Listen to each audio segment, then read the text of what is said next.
This is the Fujifilm X H2.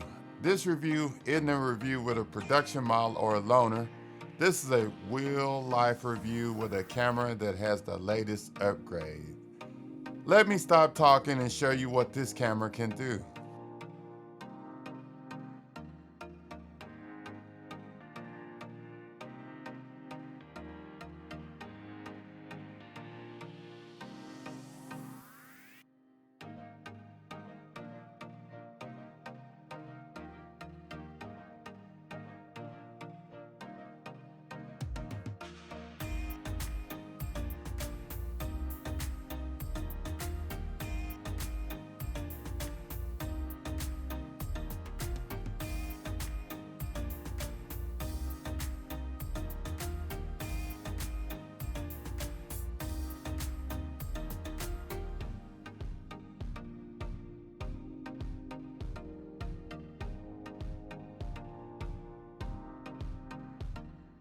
Stick around until the end for what everyone wants to know.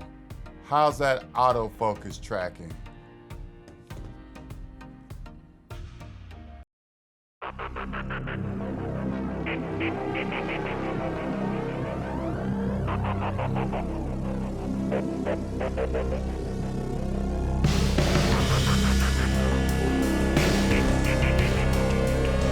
In today's video, I'm going to do a review of the flagship camera from Fujifilm, the Fujifilm X H2s mirrorless camera. My name is Vaughn. As a disclaimer, I purchased this camera with my own money, so any comments are from actual use and not from a loaned camera. Many of you watched the pre-production videos like I did. Was I initially impressed by this APS-C camera from Fujifilm? Honestly, I was like most hybrid shooters. I asked the question, which one does it do the best, photography or video? To start this review, let's start with the specifications.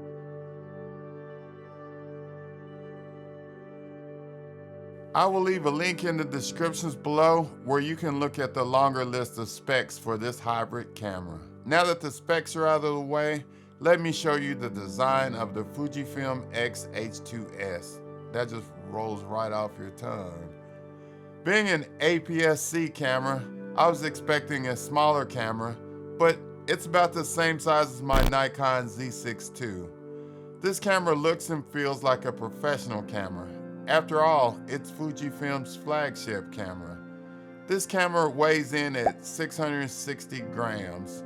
Add a lens and the camera is easy to carry around without the heft of a full-frame 24 to 70 millimeter lens. Look at the grip on this camera. My fingers aren't dangling. I like this because when you add a larger lens, you need extra support. On the front of the camera are function buttons. There are no manual dials on top. Being a Nikon user, that made me want this camera even more. Traditionalists may not like this design, but Fuji had to attract new users for a shrinking mirrorless camera market. In the dials place is the LCD screen for checking your settings for shutter speed, aperture, and ISO. There's a button for ISO, white balance, and for activating the face tracking. That's what I have mine set on. And there's a button for video recording, and there's the off and on button right there. Quick story, I was photographing an event with this camera and someone made the statement, "Why can't you just point your camera and shoot?" I had to explain, this isn't an iPhone. I have to do it the old way. So imagine if I had to adjust all those dials that are on normal Fuji cameras. And this is the PSASM. I said that right? Okay. And this is the dial where you can set your camera in manual, aperture, shutter, or program mode. And you have customization, so you can customize for your photography. So each one of these can have a setting for your photography or your video. And this takes you to the filters, which are handy if you just want to add some extra imagination to your photos. And And let's go back to the front. On the lens here, if you're missing those dials, you can still adjust the aperture with the ring. So you haven't lost it all. Have you ever had to go indoors and outdoors in an event? And these customizations will save you time where you can just dial it in, and that helped me this weekend. I just was in bright sunlight, then I had to go back indoors, then I had to go in the kitchen, and I just I set all my customizations and I was ready to go. Right in the middle is the 5.76 million dot OLED viewfinder that's very bright, and it gives me a great reproduction of whatever I'm taking a photo of. Moving to the back of the camera is the LCD screen, which moves freely and flips forward so you can vlog if there's still vloggers out there. I'm finding that this camera has so many customizable features on this LED screen that I had to look in the manual. Moving to the side of the camera are the memory cards. To keep up with all that speed, the camera has dual card slots. Let me open it. One is a SD card, a US-S2 card. It's a very fast card. I use a Sony Tough card. It's very fast. It's recommended by Fujifilm. It has a CF Express Type 2 card, and also uses Sony Tough so I can get that maximum burst speed. You want to make sure that you look on the compatibility list to make sure that whatever memory cards you buy will give you that burst speed. Go to the video above. On the other side are the ports for the microphone,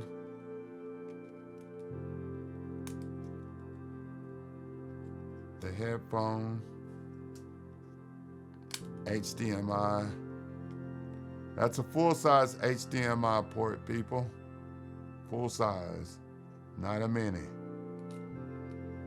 And this USB, that's very convenient. And as you notice, each one of these has its own cover, so that way if you're in the weather, you're not fully exposed.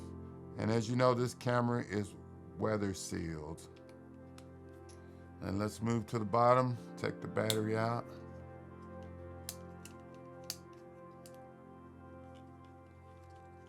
Let's take the battery out, if it'll slide out. There we go.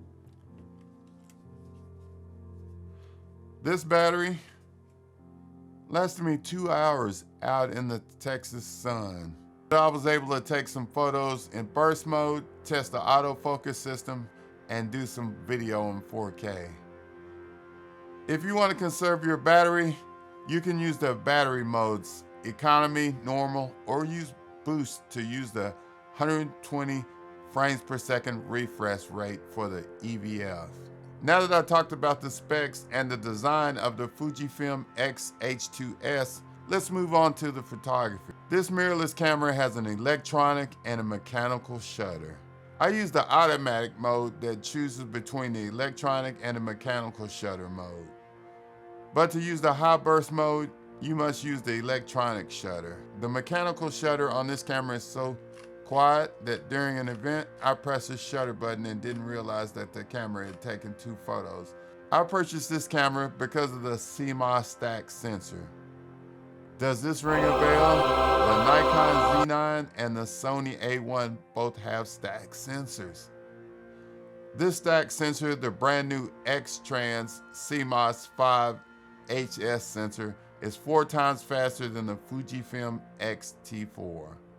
With the stack sensor, you get blackout-free continuous shooting at 40 frames per second. You can get over 1,000 frames setting the high burst shooting mode to 30 frames per second in JPEG with the electronic shutter.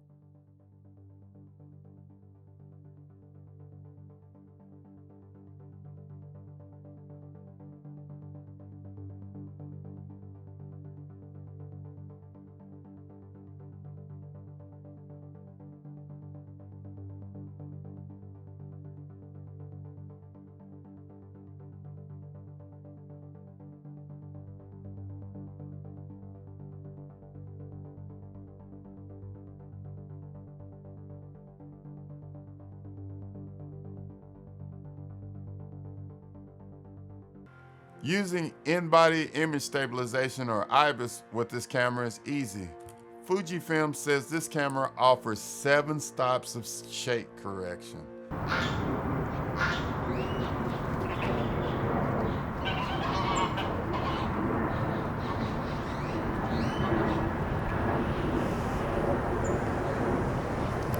IBIS off. The IBIS is off. The previous one was with the IBIS on. So, as you notice, the tracking is working. This camera already has enough image stabilization, but if you turn on the optical image stabilization on the lens, you'll get extra stops of shake correction. With all this stabilization, you just can't go wrong if you're having difficulty hand-holding your camera. As you may know already, I'm an event photographer. At events, I'm usually carrying 2 cameras. If I'm doing an extended event of 2 hours or more, the camera I have attached to a flash mount and a flash can get heavy. I needed a second camera with a prime lens I could trust in low light without a flash. This camera performs well in low light. Look at these photos.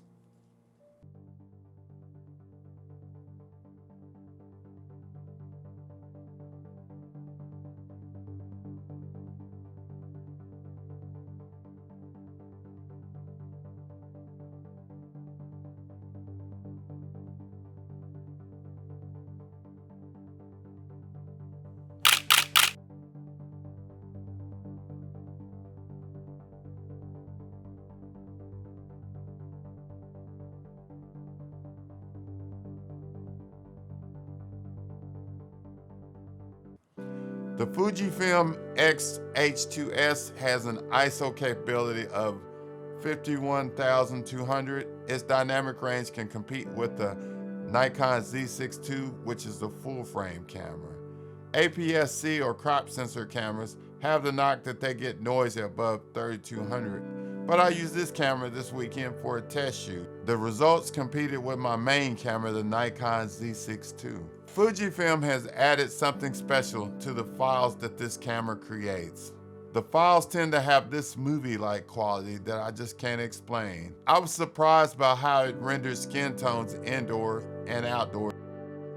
And with the 19 film emulation modes, you can give your photos added value even before you develop your photos in your favorite photo editing software like Lightroom.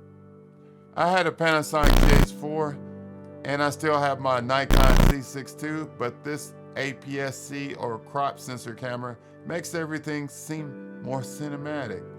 Recently, I used it to film the ending of a video and immediately noticed the difference between this camera and my dearly departed Panasonic GH4 in 4K with the Atmos Ninja. Another cool thing about this camera is it's 10-bit 422 with video with resolutions up to 6.2K, 30 frames per second. The other options are 4K at 120p and 4K at 60p, and there's more. Before this camera came along, I was doing video with the ProRes LT Kodak with the Atmos Ninja 5. Now I can use ProRes 422, HQ, and LT internal. Bro, until you use these Kodaks in Adobe Premiere, you won't understand. Using H2.64 in Premiere is similar to standing on one leg. It just takes extra time. Next, this camera has F-Log and F-Log 2, which gives you more dynamic range. The new F-Log 2 option gives you 14 stops of dynamic range. Who does that? Fujifilm does that. In using this camera, you will learn how dynamic range is integrated into the camera to give your videos a more pleasing aesthetic.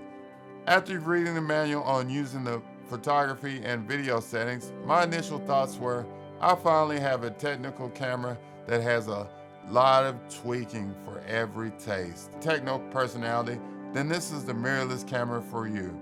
If you want to turn on your camera and start doing TikTok videos, look for a simpler camera because you won't like this camera. With the newest cameras doing frame rates from 4K to 8K, these cameras can overheat in the Texas sun. This camera in 100-degree heat lasted 10 minutes in 4K before the warning light flashed. I know you're gonna make the comments of why didn't you wait until it was cooler? In Texas, it's only cooler at night. This is where the available external fan could come in and help today. Using this fan will give you extra minutes to finish your video, but it also drains your battery, so you'll probably want to buy the optional battery grip, which holds 2 additional batteries. Now that we got the hybrid features of this camera out of the way, let's transition to the part of the video you've been waiting to see, the autofocus tracking. This is the part of the video most viewers want to see. How does it focus with humans, birds, and planes? One word: adequate. I come from a Nikon background. Autofocus tracking is, but this X series camera does a decent job. I use my third-party prime lens, the Viltrox 56mm f1.4, and then I switched to the native lens, the 18 to 55 XF lens. I wanted to give you a variety. Look closely and form your own opinion.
Being an experienced event photographer, I don't readily rely on these tracking modes for my clients.